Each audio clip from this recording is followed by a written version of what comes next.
Assalamualaikum warahmatullahi wabarakatuh. Ketemu lagi dengan saya, Meli Lutfi Anjani. Di video kali ini, saya ingin membahas tentang positive accounting theory. Apa sih yang dimaksud positive accounting theory atau yang sering disebut dengan teori akuntansi positif? Teori akuntansi positif merupakan teori yang menjelaskan tentang kebijakan akuntansi dan praktiknya dalam perusahaan serta memprediksi kebijakan apa yang akan dipilih oleh manajer dalam kondisi-kondisi tertentu di masa yang akan mendatang. Perkembangan teori akuntansi positif ini muncul akibat ketidakpuasan terhadap teori akuntansi normatif. Terdapat 3 alasan mendasar yang kuat atas terjadinya pergeseran teori akuntansi pendekatan normatif ke teori akuntansi positif. Yaitu yang pertama, ada teori akuntansi normatif yang selalu fokus terhadap kepentingan investor secara individu daripada kemakmuran masyarakat yang lebih luas. Lalu yang kedua, ada teori akuntansi normatif dirasa tidak mampu menguji teori secara empiris karena didasari pada asumsi atau premis yang keliru sehingga tidak bisa diuji kebenarannya secara empiris.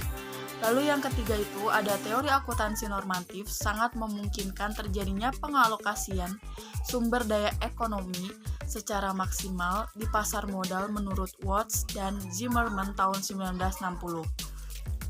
Teori akuntansi positif dikemukakan oleh Watts dan Zimmerman pada tahun 1986 dengan tujuan menguraikan dan menjelaskan bagaimana proses akuntansi dari awal hingga masa sekarang dan bagaimana informasi akuntansi disajikan agar dapat dikomunikasikan kepada pihak lain di dalam perusahaan.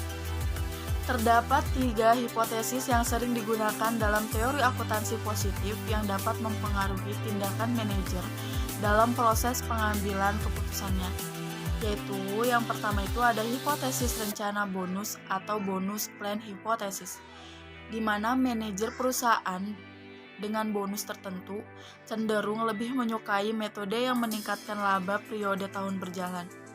Yang kedua, ada hipotesis hutang dan ekuitas, di mana makin tinggi rasio utang atau ekuitas perusahaan, makin besar kemungkinan bagi manajer untuk memilih metode akuntansi yang dapat menaikkan laba.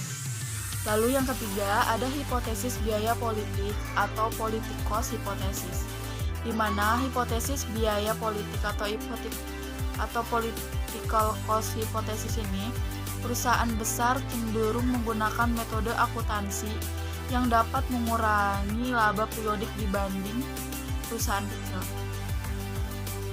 Salah satu variabel yang memiliki hubungan dengan positive accounting theory adalah variabel ekonomi performa, di mana hubungan teori akuntansi positif dengan ekonomi performa ini terletak pada kebijakan akuntansinya pada manajer akan berupaya untuk mencapai tujuan perusahaan, yaitu mendapatkan kinerja yang maksimal dan baik.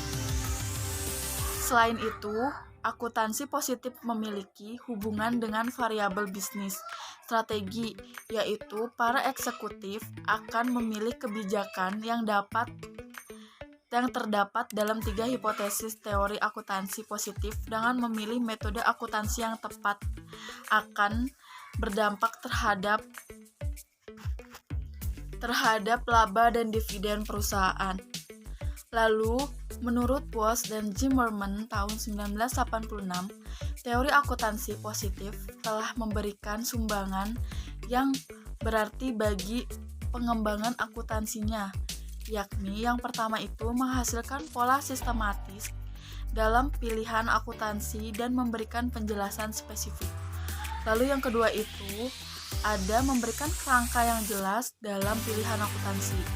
Yang ketiga, menunjukkan peran utama contraction cost dalam teori akuntansi. Lalu yang keempat itu menjelaskan mengapa akuntansi digunakan dan memberikan kerangka dalam memprediksi pilihan akuntansi. Lalu yang terakhir itu yang kelima ada mendorong riset yang relevan dengan akuntansi dan menekankan pada prediksi serta menjelaskan terhadap fenomena Sekian video penjelasan tentang positive accounting theory. Jangan lupa di subscribe, like, dan komen, dan share ke teman-teman kalian. Kurang lebihnya mohon maaf. Assalamualaikum warahmatullahi wabarakatuh.